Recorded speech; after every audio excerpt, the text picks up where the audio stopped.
Da 12 anni non hanno più una tomba su cui piangere, ma almeno adesso possono dire che giustizia è stata fatta. La vedova e i due figli di un castellano morto 52enne nell'ormai lontano 1969 hanno ottenuto dal Tribunale di Castelfranco Veneto la condanna del comune che di fatto ha perso la salma del loro caro. Una vicenda che ha dell'incredibile, quella documentata a suo tempo dalle nostre telecamere. Era il 24 novembre 2000 quando venne estumulata la salma di Giuseppe Muraro, nonostante ancora nel maggio precedente la moglie, Iria Sanvido, avesse pagato il rinnovo per altri 20 anni della concessione cimiteriale, uno sbaglio di cui il figlio Giorgio non riusciva a capacitarsi. Non capisco il perché di questo errore e perché sia stato fatto, insomma, perché le carte erano state presentate 6 mesi fa.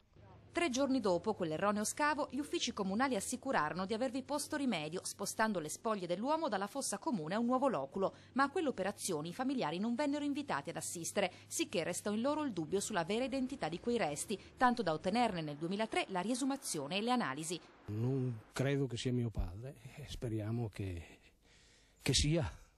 Speriamo così è finita per sempre. Invece nulla corrispondeva, né i denti, né i capelli, né i vestiti. In quella bara non c'era Giuseppe Muraro. Ora c'è però la sentenza con cui il giudice Maria Teresa Cusumano, accogliendo la richiesta dell'avvocato Fabio Capraro, intima al municipio di pagare ai parenti oltre 54.000 euro per i danni patiti.